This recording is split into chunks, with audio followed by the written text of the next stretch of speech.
Welcome to Addicted to Busy, the podcast specifically for overachieving property managers who are dying for a little more work-life balance in their lives. Each week, we dismantle all the BS that holds us back. You'll learn how to nix those tricky, self-sabotaging habits so that you have the time, energy, and motivation to create what you really want in life. If you're looking to shift from overcommitted to overjoyed, this is the podcast for you. Let's do this. Now, your host, Anna Havliana. Hello, everyone, and welcome back to the Addicted to Busy podcast.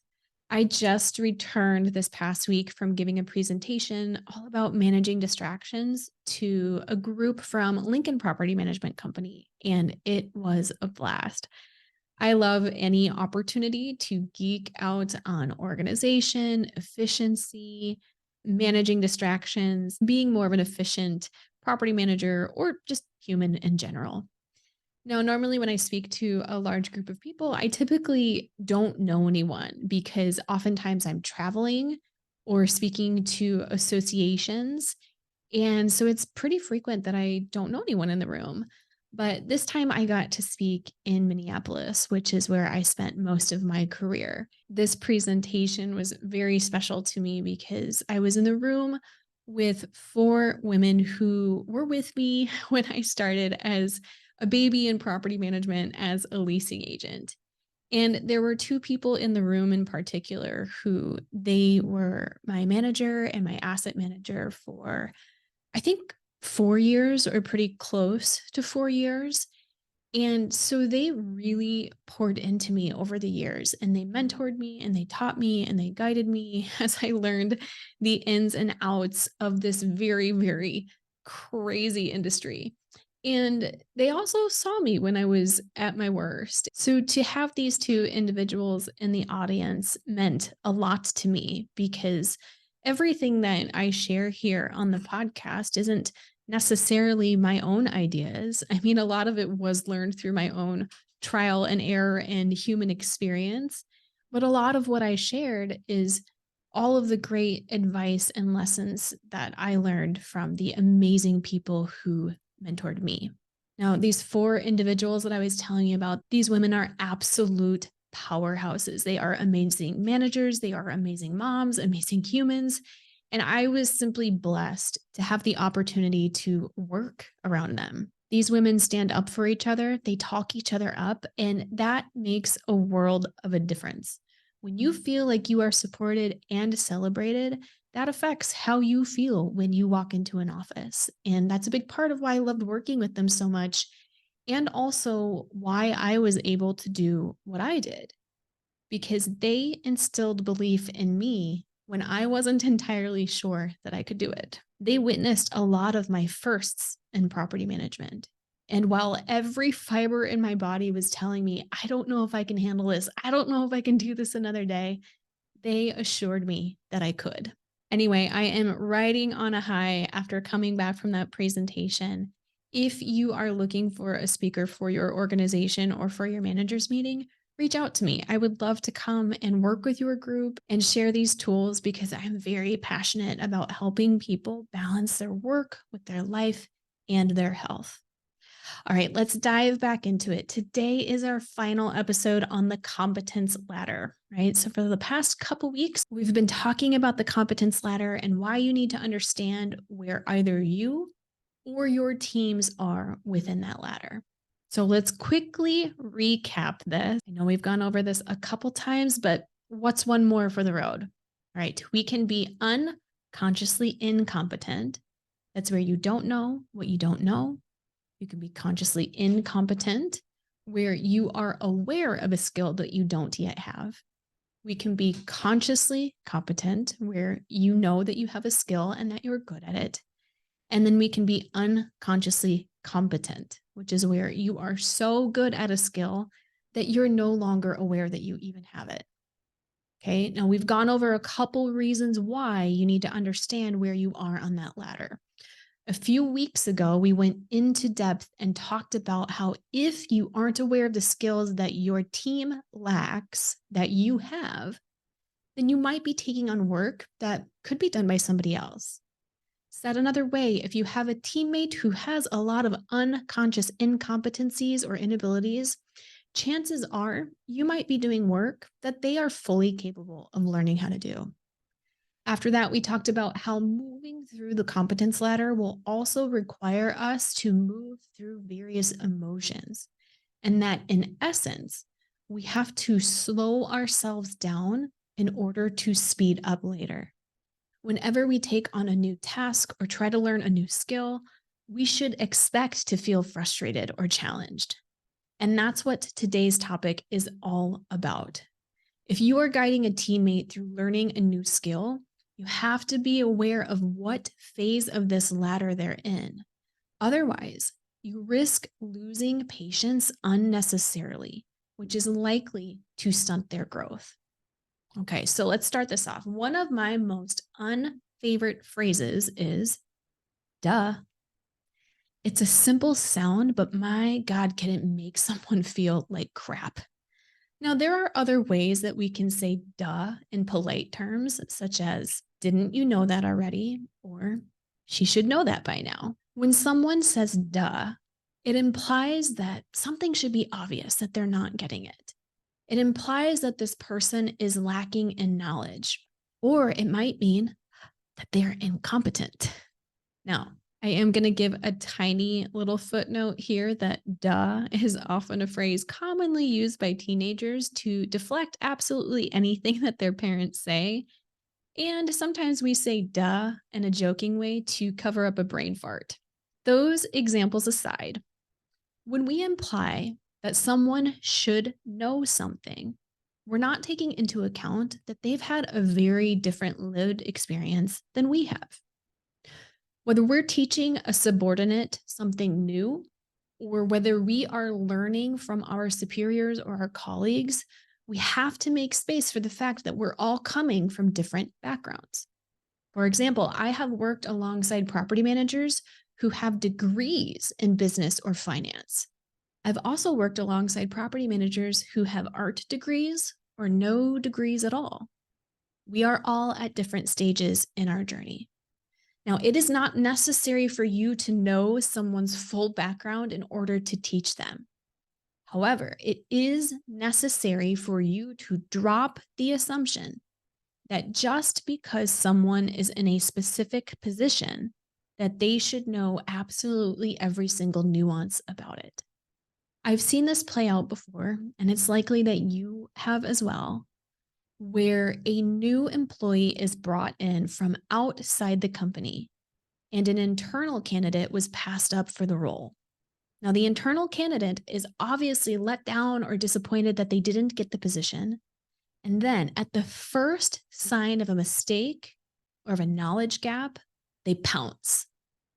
They say things like, why did they get hired if they don't know what they're doing? Or shouldn't someone in that position know that already? Or what do they do all day anyway? Right now, perhaps that new hire does need to know about how to complete the specific task, or maybe they did make a mistake. But that one mistake that they made or that knowledge gap that they have doesn't technically mean that the whole person is unfit for the job. Right? Even worse, this type of attitude just drags everyone down in the office. Even if you think you can hide your judgment of other people, they likely feel it from you in one way or another. And even if you say nothing to that person in particular, if you've spoken about it to somebody else, you're still not feeling a supportive environment. This gets worse when we start comparing people against each other. Imagine that you have a leasing agent who is super hesitant to complete their follow-up. And then imagine you have another leasing agent who isn't. Listen, we all know that follow-up significantly increases an agent's closing rate. But sometimes teaching new leasing agents to complete their follow-up is just about as fun as getting a tenant to pay their past due rent balance. Now, one agent might have no issue with follow-up because they had a background that supports it. Maybe they were involved in debate team in high school, so they were super comfortable talking to people and handling objections. Or maybe they're just naturally outgoing And so their people skills are one of their unconscious competencies. On the flip side, maybe the agent who isn't doing their follow up has never really been in a situation where they could be judged. Maybe their skill set is in numbers and financials, but they simply don't have any exposure to rejection that the former agent does. This does not imply that they can't get better at it. It just means that it's an incompetency that they're going to have to work on.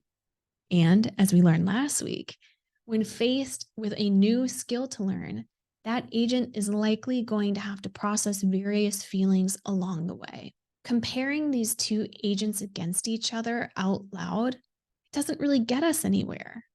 Again, we all come from different backgrounds with different skill sets. Comparing one agent against each other doesn't change the fact that you still have to mentor both of them to one degree or another. The reality is that one agent's performance has nothing to do with the others. They will each have their own strengths and weaknesses that we're going to have to mentor, and they're each going to get the opportunity to step up to the plate and see if they rise to the challenge. Like I said, no matter what the skill is, if it's a new skill that we're learning, we're going to have to be able to process various feelings along the way. I talk about this a great deal in episode number 24 called Feelings Don't Hold You Back, They Drive You Forward. And I'll link this in the show notes so that you can pop back and take a listen. Actions are driven by emotions. In fact, the whole biological purpose of emotions is to get us to take action or inaction of some kind. Our brain is obsessed with staying alive. Even though we're no longer living as cavemen, our amygdala, which is the portion of the brain that controls the fight, flight, freeze, fawn response, our amygdalas are still going wild trying to sort out the various threats to our existence. Even if you're not fully aware of the emotions that you are experiencing, that doesn't mean that your emotions aren't at play. Feelings are simply vibrations in our bodies that are created by the sentences that we think in our brains. Feelings drive us to take action, but they can also drive us to not take action. There's a false belief that emotions hold us back, but again, the whole purpose of emotion is to drive our actions. Understanding emotions is a powerful skill. And your level of understanding your own emotions can either hinder you or it can propel you forward. Now, unfortunately, there is a stigma in the corporate world that implies that emotions and the expression of them is weak or unattractive. This stigma, along with all of the other stigmas that accompany mental health, often prevents people from taking steps to become more in tune with their inner experience. Now, let me be clear here. When I say understanding your emotions, I do not mean reacting to emotions or being emotional. Understanding your emotions means that you know their purpose and you know how to effectively channel emotion in positive ways. Part of your job as a manager is A, to identify your team's knowledge gaps, and then B, help them traverse it. And you cannot help them traverse that gap if you do not give room for the whole human experience. And that includes giving them space to grow. Growing is hard. It hurts. It's uncomfortable. That's why they call it growing pains. But remember what I said earlier about my mentors in Minnesota. They instilled belief in me when I wasn't sure I could do something, because they had all gone through it before, because they knew that once I figured it out, that I would calm the heck down and get to work. I am so excited for this week's journal prompts, and I'll give you a little preview of it in the episode here. This week, what we're going to do is I want you to make a list of all of the skills, tasks, and concepts that you had to learn in order to get you into the position that you're in today. Now, this list that you made, it required you to face various challenges and various fears, but you have likely forgotten most of that because now it's an unconscious skill that you have. What you're going to do is pick one or two of those tasks and write a letter to someone who is learning this skill for the first time. Or you could even imagine writing a letter to your past self. What I want you to tell them in this letter is I want you to be honest about all of the doubts you have. In what ways were you questioning yourself, self-doubting, wondering if you would be okay? What emotions did you have to feel? And what fears did you have about the situation? How did you think that you were going to mess up? What did you worry that other people would think of you? Once you've done that, once you've stepped into the past version of yourself and recollected, recollected what that experience was like to learn this challenging skill, now what I want you to do is consider, how do you feel about it now? Now that this skill, this task, or this concept that you know, now that it's easy for you, what is possible for you now because you have it? Tell yourself, why was it worth it to go through the pain of learning? I absolutely love this exercise because it gives you a chance to connect with your past self. I love property managers dearly, but they are horrible at celebrating their wins and giving themselves pats on the back. And this exercise will kind of force you into it. You should feel amazing after you write this letter, or letters, plural, if you decide to do more than one task or skill. Once you do it, you've also equipped yourself to coach your team with a deep level of compassion and understanding. When you allow yourself to slow down so that you can teach someone how to do something, you're going to save yourself hours of work in the future once they know how to do it. And when you can teach that person with patience and understanding and compassion, you're going to have a better chance of building a stronger relationship with this person and also likely help their chances of being successful. Too many people run into feelings of anxiety, overwhelm, or confusion, and then they just run the other way.